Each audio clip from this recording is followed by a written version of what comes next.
জুলাইয়ের তৃতীয় সপ্তাহে ঐক্যমত্য পৌঁছানোর আশা আলী রিয়াজের সংস্কারের মাধ্যমে এগিয়ে নিতে হবে গণঅভ্যুত্থানের সাফল্য। আমি আশা করি যে আমরা অবশ্যই এই মাসের মধ্যে সম্ভবত জুলাই গণঅভ্যুত্থানের যে উত্তঙ্গ পর্যায়ে ছিল মাঝামাঝি জুলাই মাসের বা তৃতীয় সপ্তাহের মধ্যে এক জায়গায় যেতে পারবো। আশুলিয়ায় 6 মরদেহ পোড়ানোর মামলায় 16 জন আসামি ট্রাইব্যুনালে আনুষ্ঠানিক অভিযোগপত্র দাখিল করেছে প্রসিকিউশন। সোহেল রানা হত্যা চেষ্টা মামলায় সালমান, আনিসুল ও দীপুমণি গ্রেফতার। আলাদা মামলায় সাবেক সিনিয়র সচিব সহ গ্রেফতার 4। রাজধানীর টিকাতলিতে কেমিক্যাল গুদামে আগুন, 1.5 ঘন্টার চেষ্টায় নিয়ন্ত্রণে এনেছে ফায়ার সার্ভিস, ক্ষয়ক্ষতি জানা যায়নি। রাশিয়ার সঙ্গে বাণিজ্যের কারণে চীন ভারতের উপর 500% শুল্ক আরোপের বিলে ট্রাম্পের অনুমোদন আগস্টে পেশ হবে সিনেটে। এবং কলম্বোর 3 ম্যাচ সিরিজের প্রথম ওয়ানডেতে আজ শ্রীলঙ্কার মুখোমুখি বাংলাদেশ। ম্যাচ শুরু বাংলাদেশ সময় বিকেল 3টায়।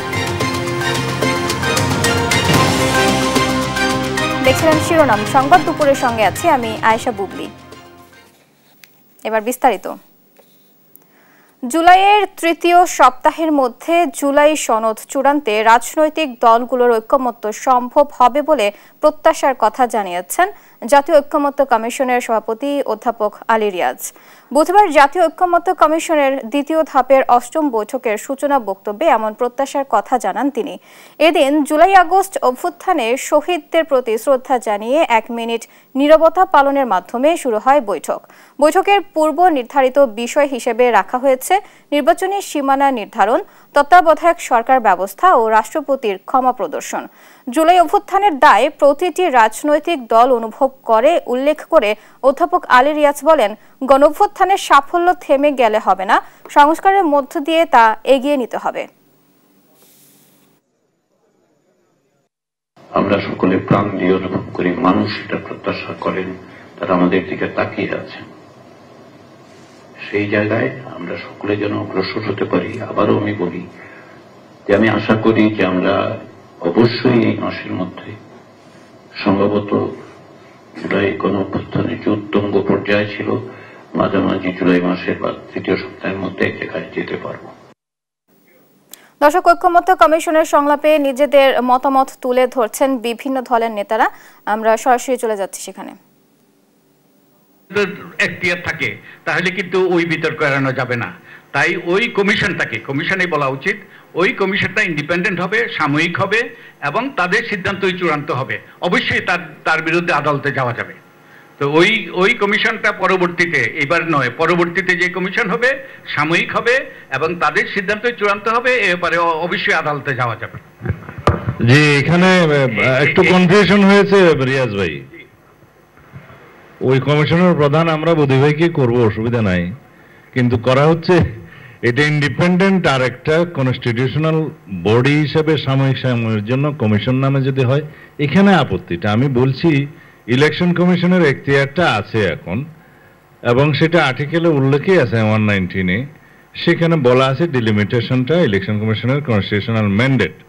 এখানে রিদওয়ান ভাইয়ের সাথে একটু দ্বিমত করি যে কনস্টিটিউশনে সেই আরেকটা কমিটির বিষয়টা অন্তর্ভুক্ত না করে কয়টা কমিশন করবেন, এই ম্যান্ডেটের প্রেক্ষিতেই তো ডিলিমিটেশন অফ কনস্টিটিউয়েন্সিস অর্ডিন্যান্স 1975 থেকে অ্যাজ অ্যামেন্ডেড আপ টু 2021-2025 হয়েছে। হাতটা আরো একটু পরে উঠাইলে ভালো হয়। আচ্ছা, তো সেই জায়গায় এই বিশেষায়িত কমিটির ক্ষেত্রে আমরা একমত, এবং ওই প্রভিশনের অধীনেই এই ডিলিমিটেশন অর্ডিন্যান্সটা হয়েছে। তা আবার একটা প্রভিশন রেখে সেখানকে আরেকটা আইন হবে, আরেকটা আইন তো হবে না, সেই একই জিনিসটা এই আইনেই আবার আনতে হবে। এবং এই আইনে সেকশন 8-এর সাবসেকশন 3-র পরে আরেকটা প্রভিশন করে প্রতি আদমশুমারির পরে, এটা জনশুমারি বললে বোধহয় বেশি গণতান্ত্রিক হয় মনে হয়, তো এরপরে যদি এই বিশেষায়িত কমিটির একটা স্ট্রাকচার দিয়ে সেটা করার এবং ইলেকশন কমিশনকে সহায়তা করার জন্য সেটা যদি আমরা বিধান রাখি, সেটা আদমশুমারির পরে হবে। আর এই ত্রয়োদশ জাতীয় সংসদ নির্বাচনের জন্য এখনই আপনারা যদি একটা বিশেষায়িত কমিটির আদল দিয়ে দেন যে এখনকার ডিলিমিটেশন শুনানিগুলোর সুবিধার্থে ইলেকশন কমিশনকে অ্যাসিস্ট্যান্সের জন্য এই কমিটিটা এখন কাজ করবে, টু অ্যাসিস্ট দি ইলেকশন কমিশন। তো এখন তো ইন্টারিম গভর্নমেন্ট আছে, এখন ইন্টারিম গভর্নমেন্টের অধীনে তো আর কেউ ইন্টারফেয়ার করার তো কথা না। তো সুতরাং ত্রয়োদশ সংশোধনীটা আমরা আলাদাভাবে ডিল করতেই পারি এইবার অর্ডিন্যান্সে। হ্যাঁ, এটা করতেই পারি কমিটির জন্য। ঐক্যমত্য কমিশনের সংলাপে নিজেদের মতামত তুলে ধরছেন বিভিন্ন দলের নেতারা। আমরা সরাসরি যুক্ত ছিলাম সেখানে। ফরেন সার্ভিস একাডেমিতে রাজনৈতিক দলগুলোর সঙ্গে চলছে জাতীয় ঐক্যমত্য কমিশনের দ্বিতীয় পর্যায়ের বৈঠক। সেখানে রয়েছেন আমাদের সহকর্মী সাইফুল রিপন। সর্বশেষ জানাতে যুক্ত হচ্ছি তার সঙ্গে। রিপন, বৈঠকের সর্বশেষ কি কি তথ্য আপনার কাছে রয়েছে জানাবেন। দ্বিতীয় ধাপের যে আজকের বৈঠক অনুষ্ঠিত এবং আজকের বৈঠকের যে নির্ধারিত বিষয়গুলো সেই যে বিষয় নিয়ে আলোচনা হচ্ছে সকালের শুরু থেকেই যে নির্বাচনী সীমানা নির্ধারণের এবং এই নির্বাচনী একটি অস্থায়ী কমিশন করা সুপারিশ সহ বেশ কয়েকটি সুপারিশ করা এই মুহূর্তে আলোচনা চলছে এবং এরপরে যেই বিষয়গুলো নিয়ে আলোচনা হবে আরো দুটো বিষয়, রাষ্ট্রপতির ক্ষমা প্রদর্শনের ক্ষমতা নিয়ে কথা হবে এবং তত্ত্বাবধায়ক সরকার ব্যবস্থা, তত্ত্বাবধায়ক সরকার গঠন নিয়ে বিস্তারিত আলোচনা করা হবে এবং তত্ত্বাবধায়ক সরকার গঠনের ক্ষেত্রে তার কাঠামো নিয়ে, তার কার্যকারিতা নিয়ে, কার্যক্রম নিয়ে কিন্তু বিস্তারিত সুপারিশ তুলে ধরা হয়েছে। সেই সুপারিশগুলোর উপর বিস্তারিত আলোচনা হবে এবং এরপরে রাষ্ট্রপতির যে ক্ষমা প্রদর্শনের ক্ষমতা, এই প্রস্তাবনার প্রেক্ষিতে প্রেক্ষাপটটি আসলে ভিন্নভাবে তৈরি হয়েছে এবং বিগত সরকারের সময় একই অপরাধীকে একাধিকবার রাষ্ট্রপতি কর্তৃক ক্ষমার যেই নজিরগুলো স্থাপন হয়েছে সেগুলো আইনের ব্যত্যয় ঘটিয়েছে এবং আইনের শাসনকে প্রশ্নবিদ্ধ করেছে এমন অভিযোগ কিন্তু উঠেছে এবং তারই পরিপ্রেক্ষিতে রাষ্ট্রপতির ক্ষমা প্রদর্শনের যেই ক্ষমতা সেই বিষয়গুলো নিয়ে আলোচনা হবে। এছাড়াও কিন্তু এর আগে আরো বেশ কিছু অমীমাংসিত আলোচনা রয়ে গেছে যেগুলো নিয়ে এখনো আলোচনা বাকি। আজকের রাজনৈতিক দলগুলো মূলত সকাল থেকে যেই আলোচনাটি শুরু করেছে এই মুহূর্তে নির্বাচনী সীমানা নির্ধারণী নিয়েই আলোচনা চলছে এবং আজকে সকালে অধ্যাপক আলী রিয়াজ, এই জাতীয় ঐকমত্য কমিশনের সহসভাপতি আলী রিয়াজ যেটি বলেছেন যে অভ্যুত্থানের মধ্য দিয়ে যেই ত্যাগ তিতিক্ষার মধ্য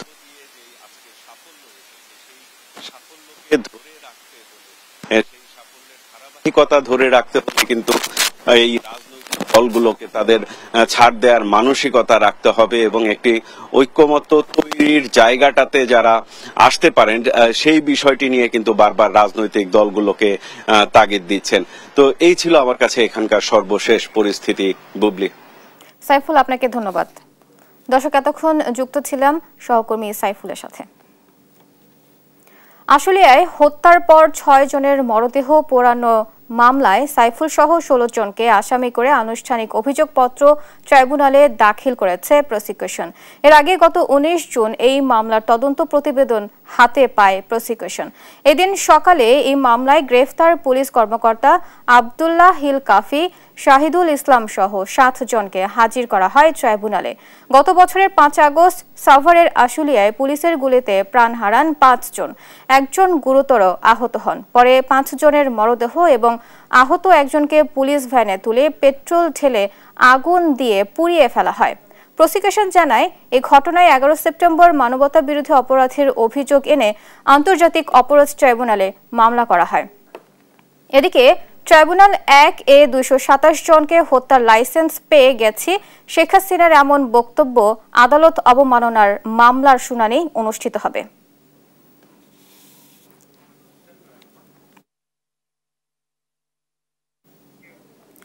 বৈষম্য বিরোধী আন্দোলনে সোহেল রানাকে হত্যা চেষ্টা মামলায় সাবেক প্রধানমন্ত্রীর উপদেষ্টা সালমান এফ রহমানকে নতুন করে গ্রেফতার দেখানো হয়েছে। মোহাম্মদপুর থানার এই মামলায় সাবেক মন্ত্রী আনিসুল হক ও দীপু মনিকেও গ্রেফতার দেখানো হয়। এছাড়া বিভিন্ন থানার মামলায় সাবেক সিনিয়র তথ্য সচিব NM জিয়াউল আলম সহ ৪ জনকে গ্রেফতারের আদেশ দেন বিচারক। রাষ্ট্রপক্ষের আইনজীবী জানান, জুলাই হত্যাকাণ্ডের মামলার এজহারি নামীয় আসামি হিসেবে তাদেরকে গ্রেফতার দেখানো হয়েছে। এদিকে আসামি পক্ষের আইনজীবীর অভিযোগ, সুনির্দিষ্ট কোনো প্রমাণ ছাড়াই মামলার আসামি করা হচ্ছে অভিযুক্তদের।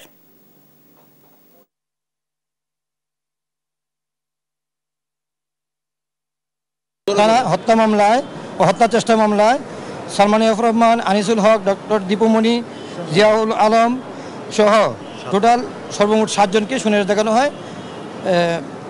ওনাদেরকে বিজ্ঞ আদালত শুনানি দেখে জেল হাজতে প্রেরণ করেন। জুলাই গণঅভ্যুত্থানের বর্ষপূর্তিকে ঘিরে দেশ গড়তে জুলাই পদযাত্রা কর্মসূচি পালন করছে জাতীয় নাগরিক পার্টি। মঙ্গলবার রংপুরে শুরু হয় এই যাত্রা। এখন কুড়িগ্রামে অংশ নিচ্ছেন কেন্দ্রীয় ও স্থানীয় নেতাকর্মীরা। এ নিয়ে আরও জানাতে সরাসরি যুক্ত হচ্ছেন সহকর্মী আলিমুজ্জামান সাফওয়ান ও জুয়েল রানা। প্রথমে যাচ্ছি সাফওয়ানের কাছে। সাফওয়ান, পদযাত্রাকে ঘিরে এনসিপির পক্ষ থেকে কি কি বার্তা দেওয়া হচ্ছে আমাদের জানাবেন। বুবলি, এই মুহূর্তে আমরা কিন্তু কুড়িগ্রামের উদ্দেশ্যে রওনা করেছি এবং আমার পেছনে যে গাড়িটি দেখতে পাচ্ছেন এই গাড়িতে রয়েছে হাসনাত আব্দুল্লাহ এবং তারা আসলে পথে বিভিন্ন বাজারে এবং এলাকায় আসলে মানুষের সাথে দেখা করছেন। এনসিপির আহ্বায়ক নাহিদ ইসলাম, সদস্য সচিব আক্তার হোসেন সহ যারা শীর্ষ নেতারা রয়েছেন তারা কিন্তু গাড়ি বহরটি নিয়ে কুড়িগ্রামের উদ্দেশ্যে রওনা করেছে। তো কিছুক্ষণ আগে নাহিদ ইসলামের সাথে আমরা কথা বলেছি এবং নাহিদ ইসলাম যেটি বলছে যে এই জুলাই পদযাত্রার মধ্য দিয়ে কিন্তু সারা দেশের যে বিভিন্ন শ্রেণী পেশার মানুষ রয়েছে তাদের মনে কিন্তু একটি সাড়া ফেলেছে আসলে জাতীয় নাগরিক পার্টি।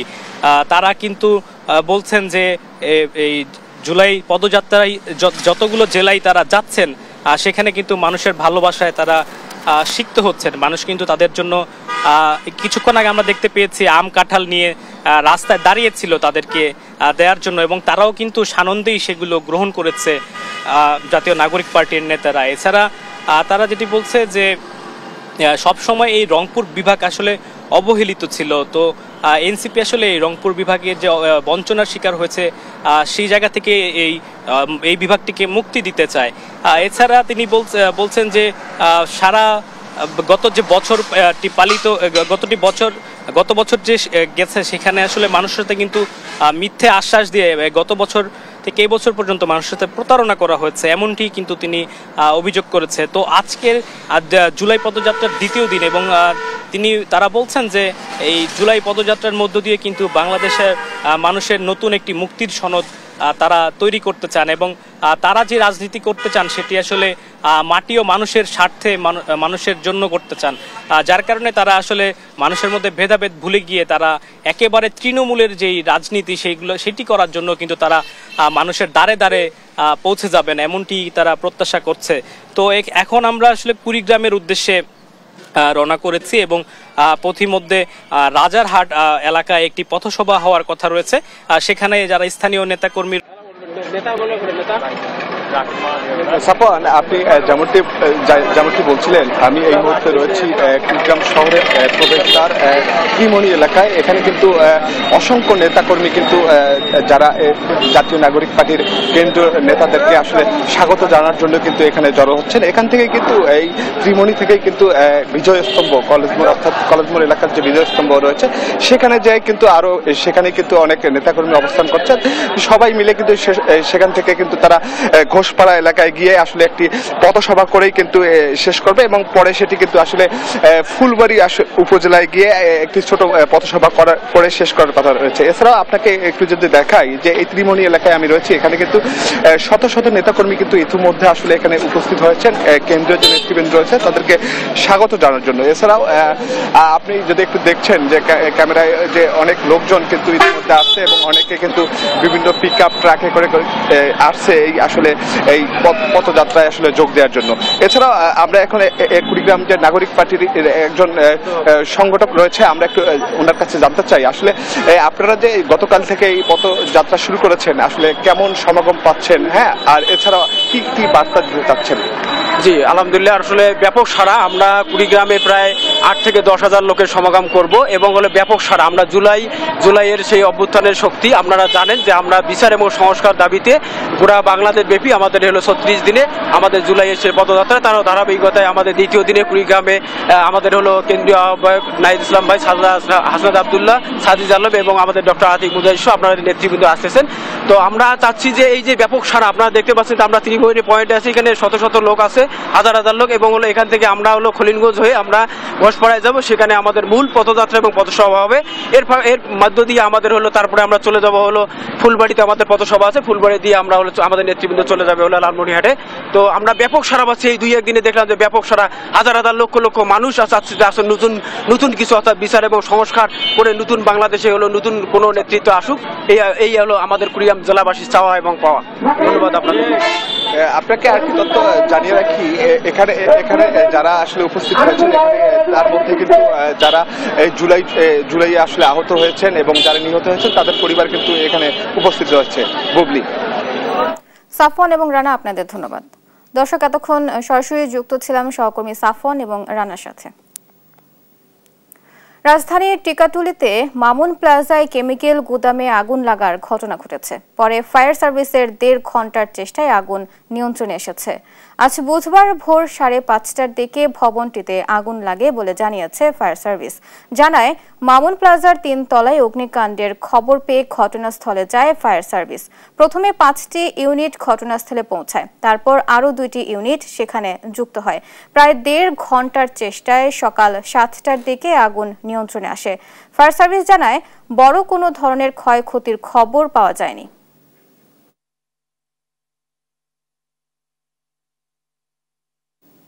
দেখছেন সংবাদ দুপুর। জুলাই অভ্যুত্থানে নিহতদের পরিবারে এখনো চলছে শোকের মাতম।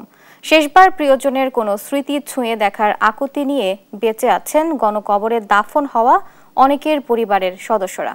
এমনই এক শহীদ উত্তরার প্রাইভেট কারের চালক মোহাম্মদ আসাদুল্লাহ। 19 জুলাই উত্তরার ক্রিসেন্ট হাসপাতালের সামনে স্থানীয় সংসদ সদস্যের লোকেরা গুলি করলে লুটিয়ে পড়েন সেখানে। বেওয়ারিশ হিসেবে দাফনের প্রায় 1 মাস পর শনাক্ত করে তার পরিবার। 1 বছরেও দৃশ্যমান বিচার না হওয়ায় ক্ষোভ জানান পরিবারের সদস্যরা। হাসান আল মাহমুদের রিপোর্ট। 8 বছরের আলভি হাসান যেন বাবার সুখে পাথর। মনে হয় না আবার কথা। দীর্ঘ চেষ্টায় অস্ফুট স্বরে 2টি কথাই বের হলো, বিচারের দাবি। যারা আমার বাবাকে মেরে ফেলেছে তাদের বিচার। একই অবস্থা জুলাই অভ্যুত্থানের শহীদ আসাদুল্লাহর মা 70 আয়েশা খাতুনের। গেল বছর 19 জুলাই গুলিবিদ্ধ হওয়ার কয়েক ঘন্টা আগে মাকে জড়িয়ে বিদায় নিয়েছিলেন পেশায় গাড়ি চালক আসাদুল্লাহ। তবে সন্তানের মৃতদেহটিও শেষবার ছুঁয়ে দেখতে না পারার আক্ষেপের কান্নায় শুকিয়ে গেছে চোখ। আমার পোলায় যখন গুলি খাইছিল তখন একটা দারোয়ানে দেখছিল, দেখে পরে ওই ভিডিও করে রাখছি। পরে আমার পোলা একটা বোন পাতাইছিল, আমার মায়ের নাই বোন পাতাইছে, আবার ওই 7 নম্বর সেক্টর 2 নম্বর উড়ে গেছে, কে লাগে জানি। ওর সাইকেলটা দেখছে বাসায়, দেখলা পরে কইছে জিজ্ঞাসা যে ভাই সাইকেলটাকে, কই সাইকেলটা একটা লোক এনে গুলি খাইছিল, গুলি খাইয়ে এনে পড়ছিল ওর সাইকেল। হাস্যোজ্জ্বল আসাদুল্লাহ এখন পুরো পরিবারের কাছে শুধুই ছবি। 19 জুলাই গুলিবিদ্ধ হওয়ার পর উত্তরার ক্রিসেন্ট হাসপাতাল, এরপর 22 জুলাই পর্যন্ত ঢাকা মেডিকেলে চিকিৎসাধীন থাকলেও কোনো খোঁজ পায়নি পরিবার। পোস্টমর্টেম শেষে 24 জুলাই দাফন হয় বেওয়ারিশ হিসেবে।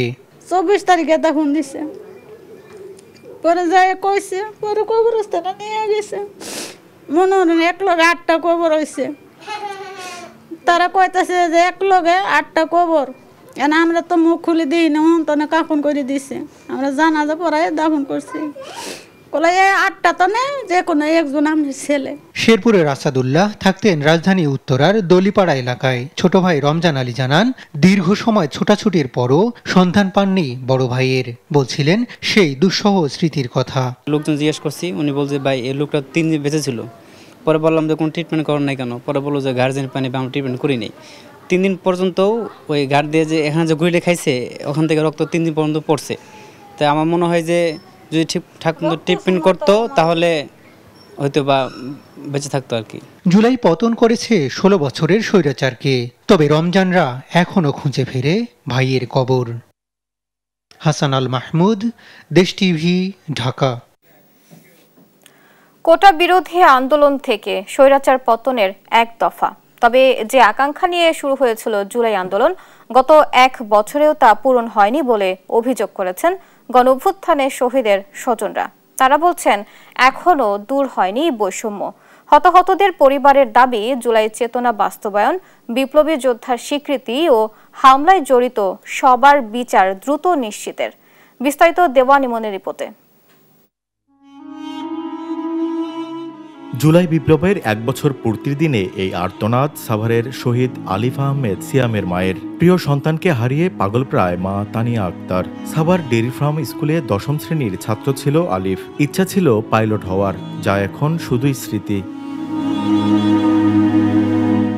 আলিফ শহীদ হয়েছেন, কিন্তু তার ব্যবহৃত জিনিসগুলো পরম যত্নে রেখে দিয়েছেন পরিবারের সদস্যরা। 36 জুলাই সবশেষ যে পোশাক পরে বেরিয়েছিলেন আলিফ, সেগুলো জড়িয়ে ধরে স্মৃতিচারণ করছেন মা। তবে যে আকাঙ্ক্ষা নিয়ে শুরু হয়েছিল জুলাই আন্দোলন, 1 বছর হয়ে গেলেও তা পূরণ হয়নি বলে অভিযোগ শহীদ আলিফের মা তানিয়া আক্তারের। ছেলে বড় হয়ে তার স্বপ্নটা হচ্ছিল যে সে পাইলট হবে।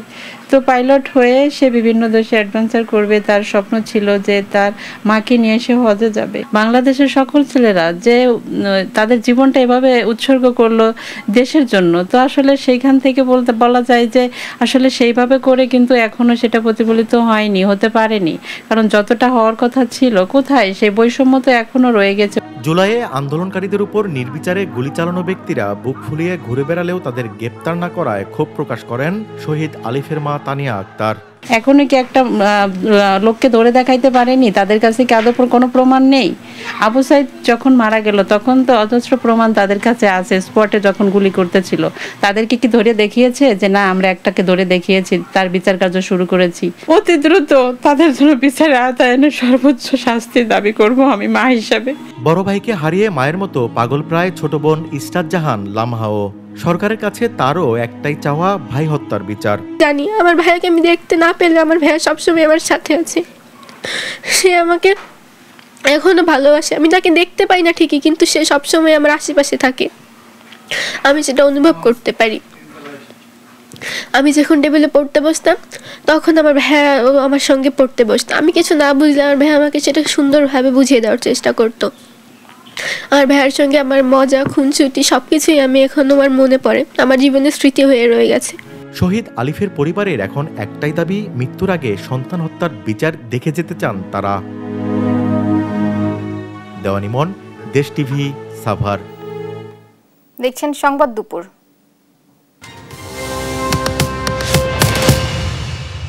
যুক্তরাষ্ট্রের দেয়া গাজায় 60 দিনের যুদ্ধবিরতির শর্তে সম্মতি জানিয়েছে ইসরায়েল। বুধবার সামাজিক যোগাযোগ মাধ্যম ট্রুথ সোশ্যালে এ তথ্যটি নিশ্চিত করেন ডোনাল্ড ট্রাম্প। যুদ্ধ স্থায়ীভাবে বন্ধে ওয়াশিংটন সব পক্ষের সঙ্গে কাজ করবে বলে জানান তিনি। আবার হামাস এ প্রস্তাবে রাজি না হলে গাজাকে ধুলোর সঙ্গে মিশিয়ে দেওয়া হবে বলে জানিয়েছে ইসরায়েল।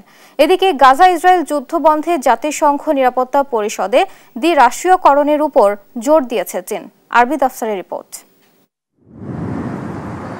গাজার উত্তরাঞ্চলের অদূরে ইসরায়েলি প্রতিরক্ষা বাহিনী আইডিএফ এর বিমান হামলায় উঠছে বিশাল ধোঁয়ার কুণ্ডলী। বিধ্বস্ত হয়েছে অনেক বাড়িঘর, প্রাণ হারিয়েছেন অনেকেই। আবার উপত্যকার গাজা শহর, খান ইউনিস ও রাফায় সামরিক বাহিনীর উপস্থিতি বাড়াতে গাজার বুকে ছুটে চলছে ইসরায়েলি ট্যাঙ্কসহ নানা সামরিক যান। এমন পরিস্থিতির মাঝেই গাজায় 60 দিনের যুদ্ধবিরতির শর্তে সম্মতি জানিয়েছে ইসরায়েল। সামাজিক যোগাযোগ মাধ্যম ট্রুথ সোশ্যালে বুধবারে তথ্যটি নিশ্চিত করেছেন ডোনাল্ড ট্রাম্প। তবে যুদ্ধবিরতির প্রকৃতি নিয়ে কিছু জানাননি তিনি। ইসরায়েলি প্রধানমন্ত্রী নেতানিয়াহুর হোয়াইট হাউস সফরের ঠিক আগের দিনই এমন ঘোষণা দেন মার্কিন প্রেসিডেন্ট। যুদ্ধ স্থায়ীভাবে বন্ধে ওয়াশিংটন সব পক্ষের সঙ্গে কাজ করবে বলে সামাজিক যোগাযোগ মাধ্যমে জানিয়েছেন ট্রাম্প। একই সঙ্গে ফিলিস্তিনের স্বাধীনতাকামী সংগঠন হামাস প্রস্তাবটি মেনে না নিলে খারাপ হবেও বলে হুঁশিয়ারি দেন তিনি। আবার ইসরায়েলি উচ্চপদস্থ কর্মকর্তাদের বরাতে যুক্তরাষ্ট্রের এক্সিওস গণমাধ্যম বলছে, হামাস এ প্রস্তাবে রাজি না হলে গাজাকে ধুলোর সঙ্গে মিশিয়ে দেয়া হবে। সেই সঙ্গে উপত্যকায় সামরিক অভিযান আরও তীব্র করার হুঁশিয়ারি দিয়েছে ইসরায়েল। এদিকে গাজা ইসরায়েল যুদ্ধ ইস্যুতে দ্বিরাষ্ট্রীয়করণের উপর জোর দিয়েছে জাতিসংঘে নিযুক্ত চীনা প্রতিনিধি ফু ওয়াং। জাতিসংঘের নিরাপত্তা পরিষদে কথা জানান তিনি। মধ্যপ্রাচ্য সমস্যার কেন্দ্রবিন্দুতে গাজা ইসরায়েল ইস্যু বিদ্যমান। উভয় পক্ষের যুদ্ধ নিরসনে দ্বিরাষ্ট্রীয় সমাধান বাস্তবায়নই একমাত্র পথ। আন্তর্জাতিক সম্প্রদায়ের ঐক্য জোরদার করার পাশাপাশি যৌথভাবে দ্বিরাষ্ট্রীয় সমাধানের রাজনৈতিক প্রক্রিয়া এগিয়ে নেওয়ার জন্য সমর্থন ও গ্যারান্টি প্রদানের আহ্বান জানাচ্ছি। এমন পরিস্থিতিতে হামাস আদৌ ট্রাম্পের দেয়া যুদ্ধবিরতির প্রস্তাব মেনে নেবে কিনা এ নিয়ে এখনো কিছু জানায়নি স্বাধীনতাকামী সংগঠনটি। আরবেদ আফসার, নিউজ ডেস্ক, দেশ টিভি। রাশিয়ার সঙ্গে বাণিজ্য সম্পর্কের জন্য ভারত ও চীনের উপর 500% শুল্ক আরোপের বিলের অনুমোদন দিয়েছেন মার্কিন প্রেসিডেন্ট ডোনাল্ড ট্রাম্প। আগস্টে বিলটি সিনেটে পেশ করা হবে। পুতিনের উপর অর্থনৈতিক চাপ প্রয়োগে তাকে আলোচনার টেবিলে বসানোর জন্য ট্রাম্প এমন পদক্ষেপ নিচ্ছেন বলে জানান রিপাবলিকান সিনেটর লিন্ডসে গ্রাহাম। এতে রাশিয়া, চীন ও ভারতের অর্থনীতিতে নেতিবাচক প্রভাব পড়তে পারে। আরবিদ আফসারের আরও একটি রিপোর্ট। রুশ ইউক্রেন যুদ্ধবন্ধে মরিয়া হয়ে উঠেছেন মার্কিন প্রেসিডেন্ট ডোনাল্ড ট্রাম্প। ভ্লাদিমির পুতিনকে আলোচনার টেবিলে বসাতে নানা কৌশল অবলম্বন করছেন তিনি। সেই ধারাবাহিকতা এবার রুশ মিত্র ভারত ও চীনকে তার মাশুল দিতে হচ্ছে। রাশিয়া থেকে অপরিশোধিত তেল আমদানির কারণে ভারত ও চীনের উপর 500% শুল্ক আরোপ করবেন ডোনাল্ড ট্রাম্প। মার্কিন সেনেটে এরকমই একটি বিলের অনুমোদন দিয়েছেন তিনি। 84 জন সিনেটরের সমর্থনে বিলটি আগস্টে পেশ করা হবে বলে জানিয়েছেন দক্ষিণ ক্যারোলাইনার Republican senator Lindsey Graham. Bharat ও চীনের উপর সম্ভাব্য 500% শুল্ক আরোপের পেছনেও ব্যাখ্যাও দিয়েছেন তিনি। বেইজিং ও নয়াদিল্লি মস্কোর কাছ থেকে মোট 70% অপরিশোধিত তেল আমদানি করে। এক্ষেত্রে তারা রুশ ইউক্রেন যুদ্ধে পুতিনের সহায়তা করছে, তার হাতে কারিগরি অর্থ তুলে দিচ্ছে। বিলটি পাশ হলে রাশিয়ার সঙ্গে যেসব দেশের বাণিজ্য সম্পর্ক আছে তাদের সবার উপরই 500% শুল্ক আরোপ করা হবে। এতে রুশ অর্থনীতি বড় ধাক্কা খাবে। এভাবে পুতিনের উপর চাপ সৃষ্টি করে তাকে আলোচনার টেবিলে বসাতে হবে। এদিকে সিনেটর গ্রাহামের বক্তব্যে তার রুশ ফোবিয়া আছে বলে জানিয়েছেন ক্রেমলিনের মুখপাত্র দিমিত্রি পেসকভ। সিনেটরের হাতে ক্ষমতা থাকলে রাশিয়ার উপর অনেক আগেই নিষেধাজ্ঞা দিত বলে জানান তিনি। এদিকে প্রস্তাবিত শুল্কটি কার্যকর হলে রাশিয়ার পাশাপাশি ভারত ও চীনা অর্থনীতিতে বড় ধাক্কা লাগবে বলে জানিয়েছেন অর্থনীতিবিদরা। ভারত রাশিয়া দ্বিপাক্ষিক বাণিজ্য 2024-25 অর্থবছরে সর্বকালের সর্বোচ্চ প্রায় $69 বিলিয়ন পৌঁছেছে। আবার 2030 সালের মধ্যে $100 বিলিয়ন দ্বিপাক্ষিক বাণিজ্যের লক্ষ্য নির্ধারণ করেছে দুদেশ। এতে ভারতে বেশি নেতিবাচক প্রভাব পড়ার আশঙ্কা করছেন বিশ্লেষকরা। আরবেদ আফসার, নিউজ ডেস্ক, দেশ টিভি। দেখছেন সংবাদ দুপুর।